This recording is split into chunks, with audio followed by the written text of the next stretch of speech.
As most of you know, my mother, Dottie Simpson, was president at one time and very, very involved with the Seattle Rep. We were just raised with theater as part of our family life. And when we were kids, it was kind of the opportunity to get dressed up and do something good for us. When I moved back to Seattle in 2003, one of the very first things I asked for and received was, for my birthday, the 6-play pack from my mom. And that kind of got me back involved with the theater and the Seattle Rep. And then I had to make sure I reminded her every year so that I would keep getting that. Here Lies Love was, I think, one of the first times, if not the first time, I've ever seen a show where I saw myself represented on stage. It broke so many barriers, Here Lies Love, and it had so many Filipinx performers on stage, more than I have ever seen before. I can't remember a time where I felt so much pride in seeing so many brown faces on that stage, and it really was a life-changing experience. About as long as we've known each other, we've been doing the Seattle Rep, and we would absolutely be best friends without it, but we will get together at least 9 times. We see each other no matter what, and no matter what's going on in life. When I think about the Seattle Rep, I think of undoubtedly of you, Terry, because we've been doing this together for so long, and I don't think I've ever come without you. It's really fun to have all those experiences together. For me, the Seattle Rep, as you said, absolutely means friendship. It was so beautiful to be part of a large community of all different kinds of people. It kind of stirs up your heart. It stirs up your soul. We're creating something, and we're making something for others. And that's what I noticed too. I don't know who took this picture of my family when they came to watch. It was my husband and my 2 sons. It was the most precious picture of them looking up at the stage, kind of starstruck. They're just like, It's fun to surprise your family. It's fun to surprise your friends, and especially at this time in your life.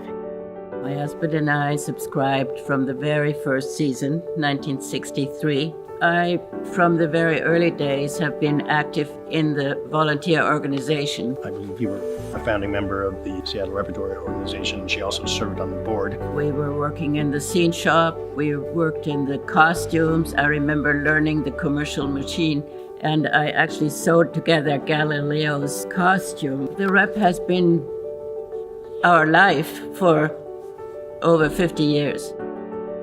Originally, before Ty was part of this, we were really focused on, academics. This was my first big and professional show, and I think that I might pursue theater because I really like theater. If it wasn't for the Seattle Rep, I don't think we've ever would have opened our minds into the theater and the arts, which is very important.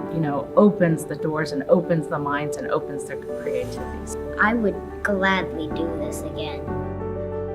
My mother, Nancy Delaney Alvord, was the first woman president of the Repertory Theater Board, which made her the first woman president of any board in Seattle. We grew up at the dinner table, listening to Mom and Dad talk about the arts in Seattle. The key to the legacy of all of them, not just my mother, but to all of them, is that if they didn't do it, we wouldn't be doing it.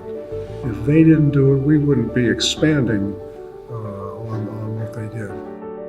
I met Declan in a bar in downtown Seattle. The very first date he asked me on was to come to the Rep to see Who's Afraid of Virginia Woolf. Who is this guy? That's his first date idea. Declan had actually been a subscriber on his own before we met. Upped it to 2 tickets and we went to all the plays. It was amazing. Those were some of the best dates. We immediately had something to talk about, and I felt like really learned a lot about each other. It inspires you to talk more deeply than just what did I do today, building a relationship through that mutual love of art. It's so important that we have the discussion of art, what we saw and what we heard, and whether or not we agree or whether disagreeing is what's most important, and why that is and who we are, and that vitality of that exchange, whether it is intellectual, emotional, spiritual, that exchange brings us together. And to be a part of that has been the great privilege of my life.